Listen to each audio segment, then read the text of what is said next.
Hello दोस्तों, नमस्कार।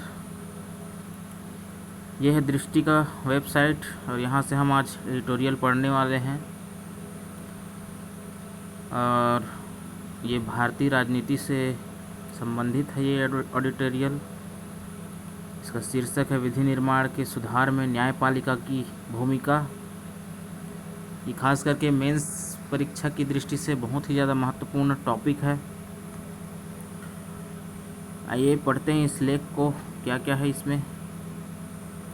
समय के साथ संसद में होने वाली बहसों की गुणवत्ता में गिरावट आई है और विभिन्न हितधारकों की ओर से सुधार की मांग को प्रेरित किया है। हाल ही में भारत के मुख्य न्यायाधीश ने समस्या पर प्रकाश डाला और माना कि सार्थक विचार विमर्श के बिना पारित कानूनों में मौजूदा अस्पष्टताएं और अंतराल परिहार्य मुकदमेबाजी को अवसर देते हैं। जबकि सीजेआई ने यह सुझाव दिया कि विचार विमर्श की गुणवत्ता में सुधार के लिए अधिवक्ताओं और बुद्धिजीवियों को सार्वजनिक जीवन में प्रवेश करना चाहिए। स्वयं न्यायपालिका विधि निर्माण की प्रक्रिया में सुधार की दिशा में एक महत्वपूर्ण भूमिका निभा सकती है। तो हमने पहले भी देखा है कि जो न्यायपालिका है वो संसद द्वारा बनाए गए किसी भी अधिनियम, विधेयक आदि को, कानून को, उसको रिव्यू करती है और संविधान के अनुसार, संविधान के तले वो सही है कि नहीं है उसका पूरा जांच पड़ताल करती है। उसके बाद लगता है उनको कि जो कानून, अधिनियम संविधान के ढांचे से मेल नहीं खाता है या उसका उल्लंघन कर रहा है तो उन कानूनों को रद्द करने की वो सिफारिश करती है और कई कानूनों को तो उसमें रोक लगा देती है या फिर संसद को सुझाव देती है कि उसको उस पर संशोधन किए जाए। ऐसा लगातार करते आई है हमारी न्यायपालिका। और तो इसी को सीजेआई जो है वो एक्सप्लेन कर रहे हैं कि एक विधि निर्माण की प्रक्रिया में जो सुधार की दिशा में एक महत्वपूर्ण भूमिका निभाने वाली बात जो की जा रही है।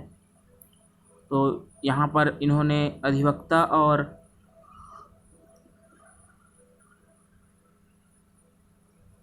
सीजेआई ने अधिवक्ता और बुद्धिजीवियों को सार्वजनिक जीवन में प्रवेश करने के लिए भी उन्होंने कहा है। तो विधायी प्रक्रिया के साथ संबद्ध समस्याएं क्या क्या हैं उसको पहले समझ लेते हैं। दक्षता के मापन की समस्याएं। कैसे है दक्षता के मापन की समस्याएं? आमतौर पर संसद द्वारा एक सत्र में पारित विधेयकों की संख्या के आधार पर इसकी दक्षता का मापन किया जाता है। लेकिन मापन का यह दृष्टिकोण त्रुटिपूर्ण है क्योंकि बिना पूर्व नोटिस और विचार विमर्श के कानूनों को पारित करने में पाई गई दक्षता में जो चीज़ें छूट जाती हैं उसका कोई आकलन नहीं किया जाता है। इनमें से अधिकांश कानून व्यक्तियों पर बोझपूर्ण दायित्व लादते हैं और प्रायः उनके मौलिक अधिकारों को प्रभावित करते हैं। अर्थात संवैधानिक जो अधिकार आम जनता को मिला हुआ है उस पर ओवरलैप करने की कोशिश कई कानून और अधिनियम करते आए हैं और करते रहेंगे जब तक कि इसमें जो कहा जा रहा है सीजेआई द्वारा कि आम जो व्यक्ति, बुद्धिजीवी जो हैं, पढ़े लिखे वर्ग, प्रशिक्षित वर्ग और जो अधिवक्ताओं का जो समूह है वे जब तक इस तरह की चीज़ों को के लिए जागरूकता नहीं फैलाएंगे समाज में और तो लोग जो हैं वो अपने प्रतिनिधियों से इस पर सवाल नहीं पूछ पाएंगे क्योंकि लोगों ने एक बार चुन दिया सरकार, एक बार चुन दिया अपने प्रतिनिधि, एमपी, एमएलए। उसके बाद उनको लगता है कि हमें लगता है कि हमने जो चुना है, जिनको नेता चुना है, वे हमारी समस्याओं को लेकर संसद तक, विधानसभा तक जाएंगे और वहाँ कानून बनाएंगे। लेकिन प्रॉपर ऐसा होता नहीं दिखता, बल्कि कई बार इसके विपरीत देखने को मिलता है। जब कानून पारित होकर आता है तो हमें कई तरह की परेशानियों का सामना करना पड़ता है और हमारी अपेक्षाओं के विरुद्ध रहता है कई तरह के कानून, और इसके लिए हमें बड़ी मशक्क़त और कई बार तो कोर्ट का दरवाज़ा भी खटखटाना पड़ता है, और ये बात फिर सुप्रीम कोर्ट तक जाती है और वहाँ से फिर इसका निर्णय लेता है। लेकिन तब तक वो जो कानून या अधिनियम होता है वो हमारे समाज पर ऐसा हावी हावी होने लग जा रहता है और कई तरह के हमें समस्याओं में घेर चुका होता है। तो ये काफ़ी समय लगता है न्यायपालिका में ये सब करने में। तो ये एक बड़ी समस्या है, मौलिक अधिकारों से संबंधित समस्या है ये एक तरह से। और अगला जो समस्या है, मतदाताओं की तुलना में दलीय राजनीति को प्राथमिकता। तो लोगों के प्रतिनिधि के रूप में विधि निर्माताओं से यह अपेक्षा की जाती है कि वे किसी कानून के लिए अपना वोट डालने से पहले अपने कर्तव्य का पालन करेंगे। इन कर्तव्यों में कानून के निहितार्थों के संबंध में उचित विचार विमर्श, संबंधित मंत्री के समक्ष संशोधन प्रस्तुत करना एवं उससे प्रश्न पूछना और स्थायी समितियों के माध्यम से विशेषज्ञ साक्ष्य प्राप्त करना शामिल है। लेकिन ये प्रतिनिधि अपने निर्वाचकों के बजाय अपने राजनीतिक दल को अधिक प्राथमिकता देते हैं। यहाँ पर हम सीधे सीधे देख सकते हैं कि यहाँ पर जो समस्या बताई जा रही है कि मतदाताओं की तुलना में दलीय राजनीति को प्राथमिकता जो देते हैं ये प्रतिनिधि, जो हम नेता चुनकर भेजे हैं अपने लिए, अपने क्षेत्र से जिनको संसद भेजे हैं या फिर विधानसभा भेजे हैं, तो वो लोग जिस दल के वो नेता होते हैं वे उसी दल के जो विचारधारा है और उसके जो मंत्री स्तरीय जो कैबिनेट का जो फैसला होता है उसी पर वो अड़िग रहते हैं। और यहाँ पर जनता की जो ज़मीनी हकीकत है उससे महरूम रहकर वो अपना काम दलगत राजनीति के लिए करते हैं वहाँ पर। आगे देखते हैं प्रभावी भागीदारी का अभाव। तो विविध हितधारक समूहों को विधायी अंग में ही प्रतिनिधित्व प्राप्त होता है। जैसे मंच पर व्यापक विचार विमर्श यह सुनिश्चित करता है कि कानून से प्रतिकूल रूप से प्रभावित हो सकने वाले व्यक्तियों के विचारों को सुना जाए और वे सक्रिय रूप से इसमें संलग्न हो। तो जो भी हितधारक इस तरह के विधायी अंग का प्रतिनिधित्व करते हैं उनको विचार विमर्श ज़रूर करना चाहिए। ऐसा जो CJI है वो समस्याओं के तहत यहाँ पर सामने आ रहा है CJI के द्वारा। प्रभावी कार्यकरण का अभाव। विधि निर्माण की जल्दबाजी से संवैधानिक लोकतंत्र के दो मूल आदर्शों, एक समान भागीदारी और मौलिक अधिकारों के सम्मान, इसकी अवहेलना होती है तथा संसद को एक रबर स्टैंप भर में बदल दिया जाता है। तो संसद जो होता है वो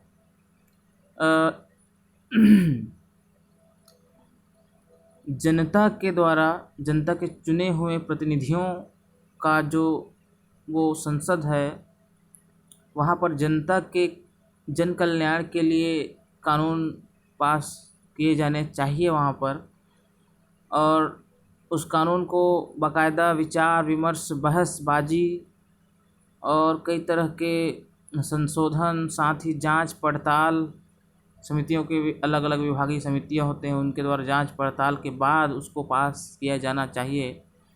क्योंकि यही परंपरा सबसे बेस्ट है। क्योंकि ये जो है हमारे देश, जब हमारा देश जब आज़ाद हुआ था तब जो पहली बार अंतरिम सरकार बनी थी, उससे पहले जो संविधान सभा निर्मित हुई थी, वो संविधान सभा जो है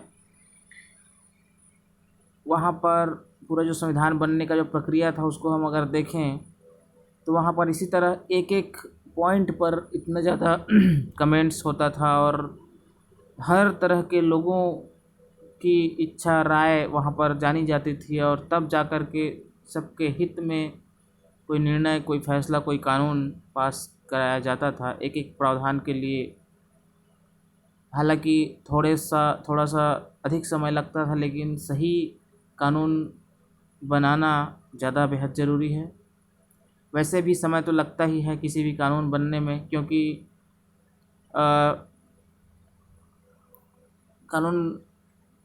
कितने सारे तो दिन ऐसे ही चले जाते हैं स्थगन में और वॉकआउट वगैरह में, और कई तरह के अनचाहे अवांछित तरीके के मांग और बहस के कारण वहाँ पर सही चीज़ों पर चर्चा हो नहीं पाती है। तो इस तरह से तो संसद का टाइम वेस्ट होता ही है।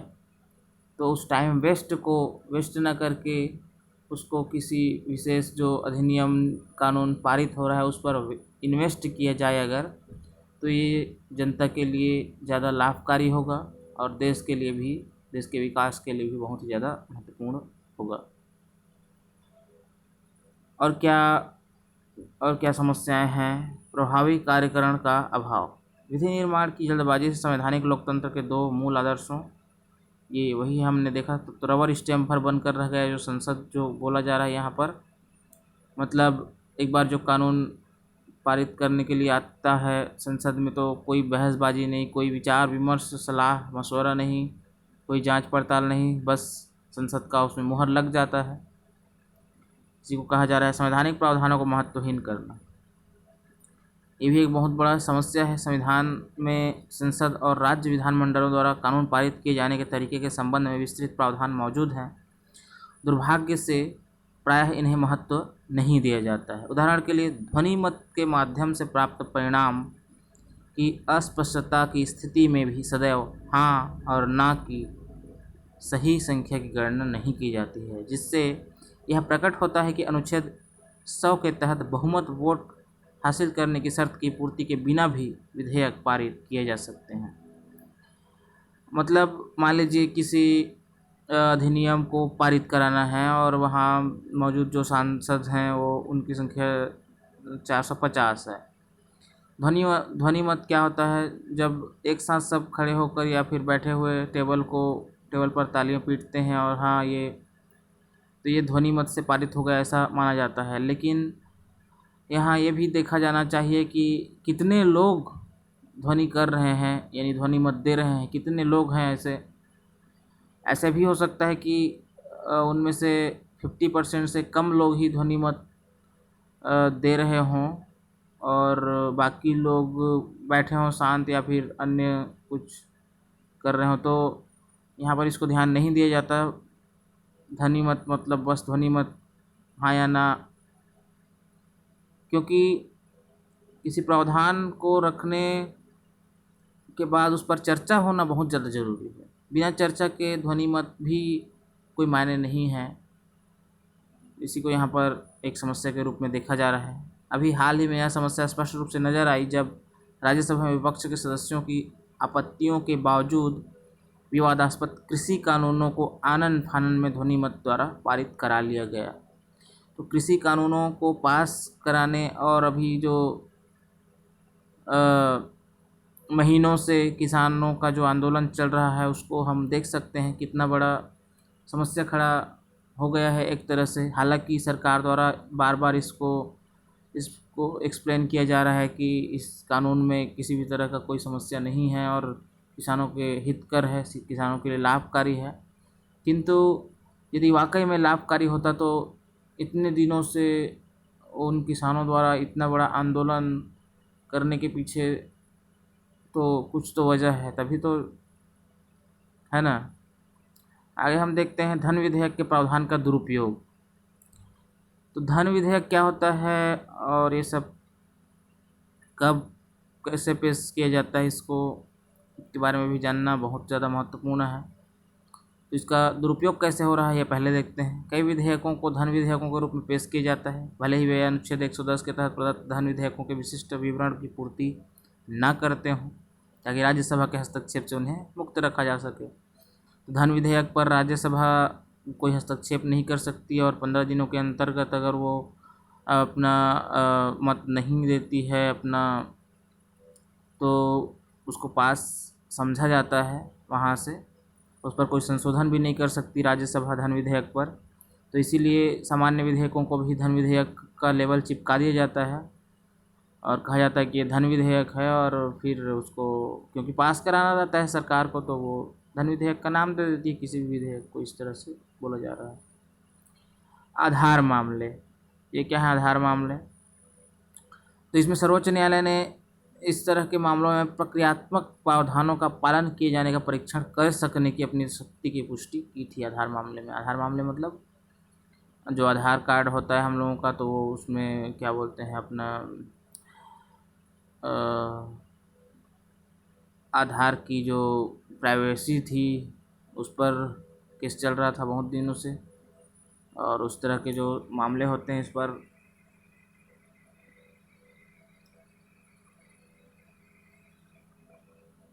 परीक्षण, निरीक्षण, जांच पड़ताल बहुत ज़्यादा महत्वपूर्ण होता है। सॉरी। हालांकि इन प्रावधानों को गंभीरता से तभी लिया जाएगा जब न्यायपालिका उनके उल्लंघनों को समयबद्ध रूप से संबोधित करे। सरकार के ऐसे कानूनों को दी गई चुनौती न्यायालय में जितने अधिक अरसे तक लंबित बनी रहेगी, राज्य के पास यह तर्क देने का उतना ही अधिक अवसर बनता रहेगा कि कानून के अंतर्गत सृजित अधिकारों को और दायित्वों को मात्र किसी प्रक्रियात्मक उल्लंघन के लिए भंग नहीं किया जाना चाहिए। तो क्योंकि न्यायपालिका में वैसे भी न्यायाधीशों की कमी और वर्षों से लंबित मामले और उस पर और इस तरह के अनेक मामले आते रहते हैं, तो ये एक बहुत लंबी प्रक्रिया होती है किसी केस को सुनवाई के दौरान उस पर निर्णय लेने तक का जो सफ़र होता है, सुनवाई से लेकर वो बहुत लंबा प्रोसेस होता है। और तब तक, और साथ ही ये भी कहा जा रहा है कि सरकार अगर इस तरह का कोई कानून पास की है और उसको खाली केवल प्रक्रिया के माध्यम से अगर रद्द किया जाएगा, भंग किया जाएगा, तो ये सही नहीं है, ऐसा कहा जा रहा है। न्यायपालिका की क्या भूमिका है ये भी देख लेते हैं। संवैधानिकता की भावना को लागू करना। न्यायपालिका विधि निर्माण की प्रक्रिया में सुधार लाने और लोकतांत्रिक आदर्शों को सुनिश्चित करने में महत्वपूर्ण भूमिका निभा सकती है। ऐसा करने का एक प्रत्यक्ष तरीका यह है कि विधायी प्रक्रियाओं को नियंत्रित करने वाले संवैधानिक प्रावधानों के मूल पाठ और भावना को तत्परता से लागू किया जाए। मूल्यांकन के तरीके को बदलना। तो न्यायपालिका के लिए इसका एक प्रमुख तरीका यह होगा कि वह कानूनों की संवैधानिक वैधता के मूल्यांकन में विचार विमर्श या बहस को एक प्रमुख कारक के रूप में देखें। तो इस तरह से विचार विमर्श और बहस बहुत ही ज़्यादा बहुत इम्पोर्टेंट होता है किसी कानून को पास कराने के लिए। न्यायिक समीक्षा की शक्ति का उपयोग। न्यायिक समीक्षा की शक्ति के प्रयोग के संदर्भ में न्यायालय की यह भूमिका होगी कि वह राज्य के किसी कानून की तार्किकता और इस प्रकार उसकी वैधता का औचित्य साबित करने की मांग करे। ऐसा करते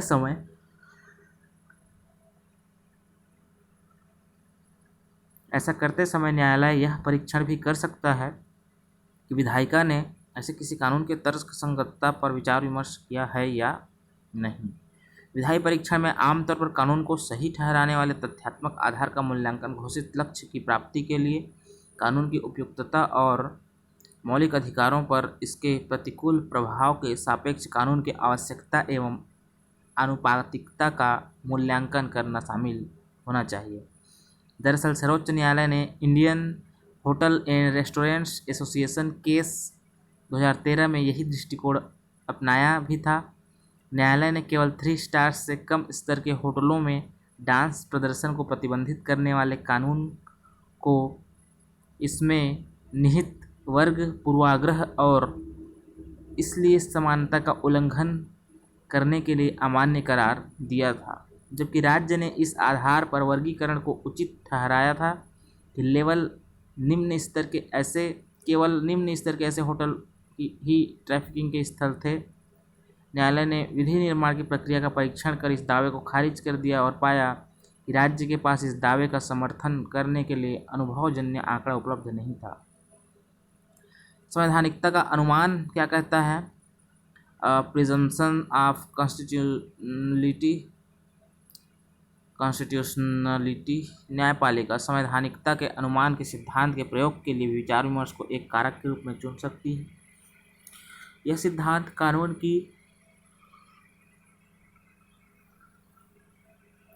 कानून की तर्कसंगतता पर न्यायालय से संयम बरतने और विधायी निर्णयों को स्थगित करने की अपेक्षा रखता है। साथ ही यह सिद्धांत इस कल्पना में निहित है कि विधायिका एक व्यापक रूप से प्रतिनिधिक और विचार विमर्श करने वाला अंग है और इस प्रकार अपने लोगों की आवश्यकताओं को समझता है और उपयुक्त रूप से उनकी पूर्ति करता है।